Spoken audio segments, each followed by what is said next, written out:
नमस्कार मित्रांनो, मी विजय कदम आपल्या सर्वांचं एज्युकेटिव्ह इंडिया ग्रुपमध्ये स्वागत करतोय। तर डेली करंट अफेअरच्या महत्त्वाच्या लेक्चरमधलं आजचं एक लेक्चर असणार आहे। याच्या अगोदरच्या सर्व लेक्चर्स त्याचबरोबर त्याच्या ज्या नोट्स आहेत त्या एज्युकेटिव्ह इंडिया ग्रुपच्या टेलिग्राम चॅनलवरती मी अपलोड केलेले आहेत। सर्वांनी तिथून जाऊन घेऊ शकता तुम्ही। ठीक आहे, तर चला आपण चालू करूया। महत्त्वाचे आजचे कोणते पॉईंट्स आहेत ते एकूण आज आपण 12 मुद्दे बघणार आहोत। ओके, तर चला आपला पहिला मुद्दा जो आहे, ज्या ओपेक देश जे आहेत या ओपेक देशांच्या मार्फत जी कच्च्या तेलाची जी आपण म्हणून उत्पादन केलं जातं ना, हे 10% कच्च्या तेलाचं उत्पादन कमी करायचं ठरवलेलं आहे आणि त्यांनी घटवायला सुरुवात पण केलेली आहे। आता हे ओपेक देश काय आहे किंवा ही ओपेक संघटना काय आहे त्याच्याविषयी थोडक्यात माहिती घेऊ। बघा, ओपेकचा लॉंग फॉर्म काय आहे? Organisation of petroleum export countries असं म्हणण्यात आलेलं आहे। म्हणजेच ज्या देशांच्या मार्फत कच्च्या तेलांची निर्मिती केली जाते आणि ती कच्च्या तेलांची निर्मिती करून ती दुसऱ्या देशांच्या मध्ये एक्सपोर्ट केली जातात त्या देशातून, त्यावेळेला त्यांना काय म्हणलं, ओपेक कंट्रीज असं म्हणण्यात आलेलं आहे। आता या ओपेक कंट्रीजच्या बाबतीमध्ये त्यांनी हा निर्णय का घेतलेला आहे ते बघू आणि नंतर ओपेक कंट्रीज कोणत्या कोणत्या आहेत, ओपेक देश कोणते आहेत ते पण आपण बघू। बघा, आता काही दिवसाच्या कार्यकाळापासून बघा कच्च्या तेलाच्या किमती काय झालेल्या आहेत तर कमी होत गेलेल्या आहेत आणि या कच्च्या तेलाच्या किमती कमी होण्याचं कारण म्हणजे उत्पादन जास्त आहे कच्च्या तेलाचं, पण लॉकडाऊन पूर्ण जगामध्ये लॉकडाऊन असल्यामुळे कोणत्याही प्रकारची आपण म्हणून व्हेकल्स असतील किंवा कोणत्याही प्रकारची कंपनीज आहेत त्या चालू नाही आहेत आणि चालू नसल्यामुळे उत्पादन जास्त झालं, म्हणजे मागणी कमी आहे आणि उत्पादन पुरवठा जास्त आहे आणि त्यामुळे त्यात कच्च्या तेलाच्या किमती कमी होत गेलेल्या होत्या। आता या कच्च्या तेलाच्या किमती स्थिर ठेवण्याच्या उद्देशाने या ओपेक देशांनी काय केलेलं आहे तर या कच्च्या तेलाचं उत्पादन जे आहे ते घटवायला सुरुवात केलेलं आहे। किती घटवलेले आहे तर ते दिवसाला मोजतात। बघा, एका दिवसामध्ये किती बॅरेलची निर्मिती केली जाते त्या आधारावरती मोजलं जातं। आता कच्च्या तेलाच्या किमती कितीने घटवलेल्या आहेत तर 10 मिलियन बॅरेल पर डे, म्हणजे एका दिवसामध्ये 10 मिलियन बॅरेल पर डे काय करणार आहेत तर कच्च्या तेलांची जी निर्मिती केली जाते, उत्पादन केलं जातं ते घटवलं जाणार आहे। ठीक आहे, आपल्याला याच्या पाठीमागचं कारण कळलं की का घटवलं जाणार आहे। आता थोडं ओपेक देशांच्या विषयी माहिती बघू। बघा, ओपेक देश जे आहेत यांची स्थापना जी होती सप्टेंबर 1960 रोजी ओपेक या संघटनेची स्थापना करण्यात आलेली आहे आणि जानेवारी 1961 पासून ही संघटना या संघटनेने कामाला सुरुवात केलेली आहे। बगदाद, इराकमधील बगदाद या ठिकाणी या संघटनेची स्थापना करण्यात आलेली होती। आता ओपेक याचं मुख्यालय जे कुठे आहे ते बघू आपण। हे हेडक्वार्टर आपण म्हणतो, हेडक्वार्टर कुठं आहे तर ओपेकचं मुख्यालय जे आहे ते व्हिएन्ना ऑस्ट्रिया ठिकाणी आहे। ऑस्ट्रिया हा कुठं आहे तर युरोप खंडामधील देश आहे आणि याचं वैशिष्ट्य काय आहे बघा की हा ऑस्ट्रिया हा काय नाहीये तर या ओपेक देशांचा भाग नाही, पण ओपेकचं जे मुख्यालय जे आहे ते व्हिएन्ना या ठिकाणी आहे। ओपेकची भाषा कोणती आहे या ओपेक संघटनेची तर इंग्रजी ही भाषा, इंग्लिश यांची भाषा आहे आणि आजच्या घडीला 13 सदस्य देश आहेत ओपेकचे। मार्च 2020 म्हणजे आजचा आकडा सांगत आहे मी, मार्च 2020चा, की 13 सदस्य आहेत। कोणते कोणते सदस्य देश आहेत बघा, एक म्हणजे इथं जे दिलेले आहेत, मी निळ्या ह्याच्यामध्ये लिहिलेले आहेत ते फाउंडर सदस्य आहेत, ज्यांच्या मार्फत ओपेक संघटनेची स्थापना केली। हे 5 सदस्य आहेत। कोणते आहेत बघा, इराक आहे, इराण आहे, सौदी अरेबिया आहे, कुवेत आहे आणि व्हेनेझुएला आहे। इथं तुमच्या लक्षात येईल इराक, इराण, सौदी आणि कुवेत हे जे 4 देश आहेत हे पश्चिम आशियाई देश आहेत आणि व्हेनेझुएला जो हा एकमेव देश आहे, हा एकमेव देश आपल्याला कुठं पाहायला मिळतोय तर साऊथ अमेरिकेमध्ये आपल्याला पाहायला मिळतो। दक्षिण अमेरिकेचा हा देश आहे व्हेनेझुएला। ठीक आहे, त्याच्यानंतर राहिलेले कोणते कोणते देश आहेत नंतर जॉईन झालेले, अल्जेरिया आहे, अंगोला आहे, कांगो आहे, नंतर गुनिया आहे, लिबिया आहे, नायजेरिया, UAE आणि गॅबॉन, अशा प्रकारचे एकूण 13 सदस्य आहेत ओपेक या संघटनेमध्ये। याच्यावरती प्रश्न विचारतील, पूर्णपणे ओपेक संघटना मी तुमच्या पुढे इथं मांडलेली आहे। ओके, नेक्स्ट मुद्दा काय आपण बघू। नेक्स्ट मुद्दा जो आहे तो राजकौशल पोर्टल आहे, राजकौशल पोर्टल। आता हे पोर्टल जे आहे कुणाच्या मार्फत तयार केलेलं आहे तर राजस्थान सरकारच्या मार्फत हे पोर्टल तयार करण्यात आलेलं आहे। या पोर्टलचा मुख्य उद्देश काय आहे बघा की जे परकीय राज्यातून राजस्थानमध्ये जे स्थलांतरित मायग्रंट वर्कर्स म्हणतात ना, स्थलांतरित मजूर जे आलेले आहेत त्यांच्या संदर्भात एक डेटाबेस, त्यांच्या संदर्भातली सगळी माहिती या पोर्टलमध्ये, राजकौशल पोर्टलमध्ये घेतली जाणार आहे आणि त्या आधारावरती जसं जसं त्यांचं कौशल्य आहे त्या त्या आधारावरती त्यांना राजस्थानमध्ये म्हणजेच होम स्टेटमध्ये काय दिली जाणार आहे, तर जॉब अपॉर्च्युनिटी, नोकरीची संधी दिली जाणार आहे असं या राजस्थान सरकारच्या मार्फत म्हणण्यात आलेला आहे. नेक्स्ट तिसरा मुद्दा जो आहे तो महाराष्ट्राच्या बाबतीमध्ये आहे बघा, कोरो बोट. असं काय तर प्रतीक तोरोडकर या इंजिनिअरिंगमध्ये असणाऱ्या विद्यार्थ्याच्या मार्फत आपण म्हणू ठाणेमधील त्यानं काय केलेलं आहे, तर हा कोरो बोट म्हणजे एक प्रकारचा रोबोट तयार केलेला आहे. आणि हा रोबोट कशासाठी वापरला जाणार आहे, की जे कोरोना बाधित जे पेशंट्स आहेत त्यांच्यावरती जी ट्रीटमेंट केली जात आहेत. आता ट्रीटमेंट करत असताना नर्स किंवा वॉर्ड बॉय वगैरे आहेत तर त्यांचा डायरेक्टली कॉन्टॅक्ट येतोय बघा या कोरोना पेशंटच्या बाबतीमध्ये. मग यांना या रोबोटच्या मार्फतच काय केलं जाणार, ट्रीटमेंट दिली जाणार आहे. म्हणजेच कॉन्टॅक्टलेस पद्धतीसाठी या को रोबोटचा वापर केला जाणार आहे. आता हा को रोबोट जो आहे तो मेक इन इंडिया याच्या अंतर्गत प्रतीक तोरोडकर यांच्या मार्फत तयार केलेला आहे. आणि याचा वापर जो प्रायमरी तत्वावरती कल्याणमधील हॉली क्रॉस हॉस्पिटल जे आहे या कल्याणमधील हॉली क्रॉस हॉस्पिटलमध्ये करायला सुरुवात केलेली आहे. ठीक आहे. नेक्स्ट मुद्दा आपण बघू. नेक्स्ट चौथा मुद्दा जो आहे तो अर्पित काय आहे. अर्पित हे जे आहे हे भारतीय वायुसेनेच्या मार्फत हे एक आपण म्हणू रिस्क्यू पॉड आहे. रिस्क्यू पॉड म्हणजे एक छोटंसं आपण म्हणू हेलिकॉप्टर टाईपमध्येच आहे. याचा वापर कशासाठी केला जाणार आहे बघा, दुर्गम भागामध्ये त्याचबरोबर उच्च भागामध्ये कोरोना बाधित पेशंट्स असतील, त्याचबरोबर काही अशा महिला असतील की ज्या प्रेग्नन्सीच्या शेवटच्या टप्प्यामध्ये असतील तर त्या ठिकाणावरून या महिलांना त्याचबरोबर कोरोना बाधित पेशंटना इव्हॅक्युएट म्हणजे त्यांना तिथून बाहेर काढून आणि त्यांना हॉस्पिटलमध्ये दाखल करण्याच्या उद्देशाने अर्पित नावाचं एक आपण म्हणून हेलिकॉप्टर या भारतीय वायुसेनेच्या मार्फत तयार केलेलं आहे. आणि याचं काम पण चालू झालेलं आहे. मोस्टली हे कुठं राहणार आहे बघा, लडाखचा रिजन असेल, त्याचबरोबर इकडचा भाग विचारात घेतला कोणता, तर नॉर्थ ईस्ट साईडची जी राज्य आहेत, नागालँड असेल, अरुणाचल प्रदेश असेल, मणिपूर असेल, तर या राज्यांच्या मध्ये या अर्पितच्या अंतर्गत या पॉडचा वापर, रिस्क्यू पॉडचा वापर केला जाणार आहे.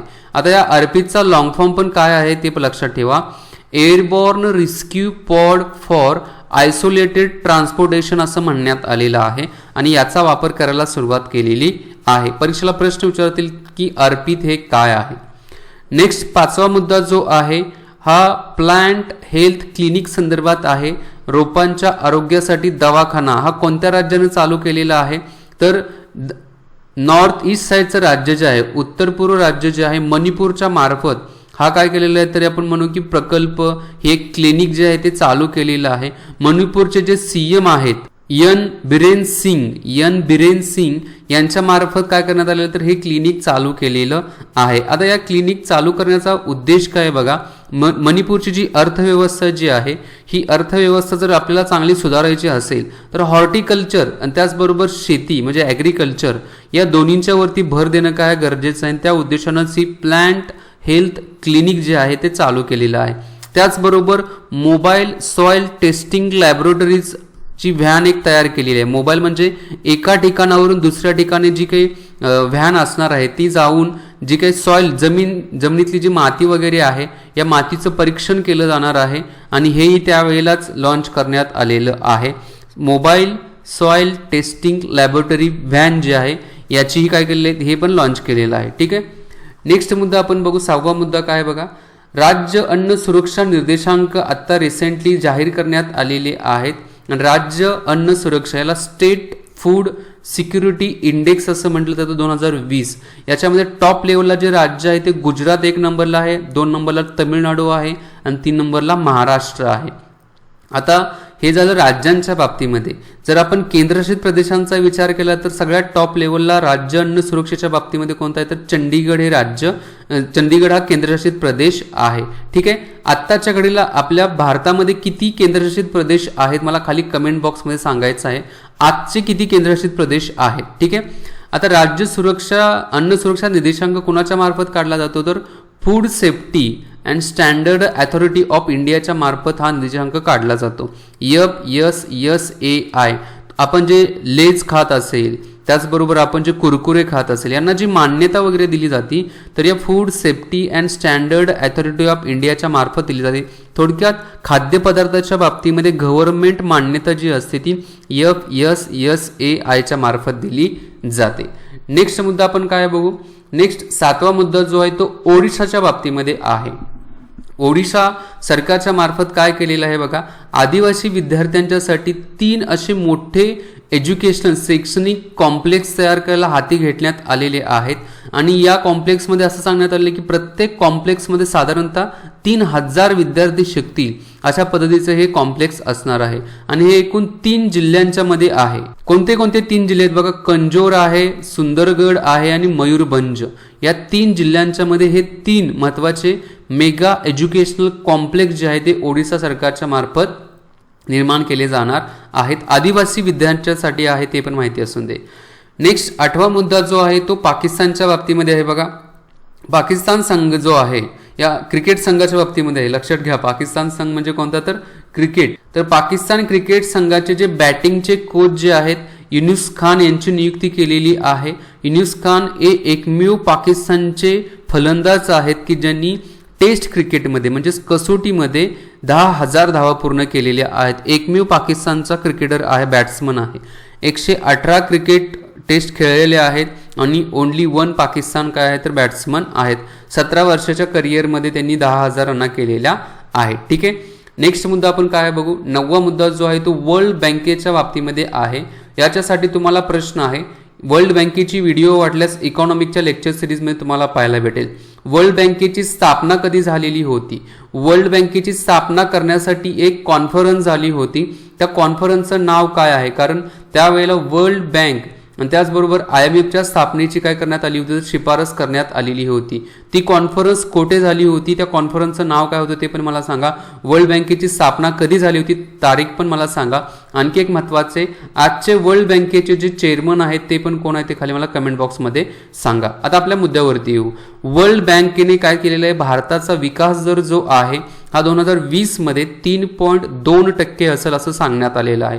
आता याचा उल्लेख वर्ल्ड बँकेने कशात केलेला आहे, तर वर्ल्ड बँकेच्या मार्फत प्रत्येक वर्षी एक काय केला जातो, अहवाल काढला जातो. त्याचं नाव आहे ग्लोबल इकॉनॉमिक प्रॉस्पेक्ट. हा पण प्रश्न विचारला जाऊ शकतो. ग्लोबल इकॉनॉमिक प्रॉस्पेक्ट हा जो अहवाल आहे हा कोणाच्या मार्फत काढला जातो, तर हा वर्ल्ड बँकेच्या मार्फत काढला जातो. आणि याच्यामध्ये भारताचा जो काही विकास दर असणार आहे तो 3.2% असं सांगितलेला आहे. पण असंही म्हटलेलं आहे की 2021 मध्ये भारताची अर्थव्यवस्था ही बाउन्स बॅक करेल, म्हणजे पुन्हा एकदा भारताच्या अर्थव्यवस्थेचा जो ग्राफ आहे तो चढता असणार आहे असं म्हणण्यात आलेलं आहे. नेक्स्ट 10वा मुद्दा जो आहे तो पंचवटी योजनेच्या बाबतीमध्ये आहे. पंचवटी म्हणा. तर हिमाचल प्रदेशच्या मार्फत ही योजना चालू केलेली आहे. हिमाचल प्रदेशचे जे मुख्यमंत्री जयराम ठाकूर यांच्या मार्फत ही योजना लॉन्च केलेली आहे. या योजनेच्या अंतर्गत जे पार्क त्याचबरोबर गार्डन वगैरे असणार आहेत त्यांचा विकास केला जाणार आहे. MG नरेगाच्या अंतर्गत, Mahatma Gandhi national rural employment guarantee स्कीमच्या अंतर्गत याचं काय केलं जाणार आहे तर निर्मिती केली जाणार आहे. आणि यामध्ये जे राज्यातील जे सिनियर सिटीजन असणार आहे त्यांच्यासाठी हा विरंगुळा म्हणून या पार्क आणि गार्डनची निर्मिती केली जाणार आहे. मी कालच्या लेक्चरमध्ये MG नरेगाच्या बाबतीमध्ये सांगितलेलं आहे. वाटल्यास कालचं लेक्चर ज्यांनी बघितलेलं नाही ते रिवाइज करा, तुम्हाला MG नरेगाच्या बाबतीमध्ये थोडी माहिती भेटेल. ओके. आणि शेवटचा मुद्दा जो आहे, शेवटचे 2 मुद्दे आहेत, तो कोणता आहे तर भारत सरकारच्या मार्फत काय केलेलं आहे ते 10 ते 25% आयकर वाढवलेला आहे. कशावरचा तर बांबूवरचा. आता बांबूवरचा आयकर वाढवण्याचं कारण काय आहे बघा, भारत परकीय देशातून बांबूची काय करत आहे तर आयात करत आहे. ज्या अगरबत्ती वगैरे असतील त्या अगरबत्तीच्या ज्या स्टिक्स वगैरे असतात त्या तयार करण्यासाठी या बांबूचा वापर केला जातोय. पण भारतामध्ये पण बांबूचं उत्पन्न खूप चांगलं होतं. त्याचबरोबर चांगल्या प्रतीच्या बांबूच्या उत्पादनासाठी भारतीयांना प्रोत्साहित करण्यासाठी आणि परकीय देशातून जे बांबूची जी आयात केली जाते ती कमी करण्यासाठी भारत सरकारच्या मार्फत 10 ते 25% बांबूंच्या वरती आयात कर वाढवण्यात आलेला आहे. मुद्दा काय आहे तर देशांतर्गत बांबू उत्पादनास प्रोत्साहन देण्यासाठी काय केलेलं आहे तर हा भारत सरकारच्या मार्फत निर्णय घेतलेला आहे. आणि कोणत्या योजनेच्या अंतर्गत जर आहे हा मुद्दा तर आत्मनिर्भर योजनेच्या अंतर्गत हा निर्णय घेतलेला आहे. ठीक आहे. आणि शेवटचा 12वा मुद्दा जो आहे तो चायनाच्या बाबतीमध्ये आहे.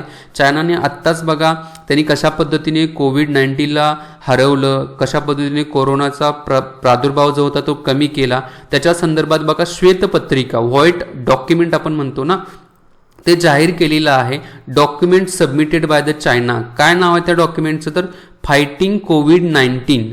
चायना इन ॲक्शन असं त्याचं नाव देण्यात आलेलं आहे. आणि त्यांनी 3 पद्धतीचा वापर केला असं म्हणतात चायना. एक प्रिव्हेन्शन, त्याच्यानंतर कंट्रोल आणि नंतर ट्रीटमेंट, या तिन्हीवरती चायनाच्या मार्फत भर देण्यात आलेला होता. ठीक आहे, तर अशा पद्धतीचे काहीतरी महत्त्वाचे मुद्दे आहेत, व्यवस्थित नोट डाऊन करून घ्या. त्याचबरोबर व्हिडिओ आवडले असेल तर मित्रांनो लाईक, शेअर आणि सबस्क्राईब नक्कीच करा. मी इथे थांबतो. जय हिंद, जय महाराष्ट्र, जय भारत, वंदे मातरम.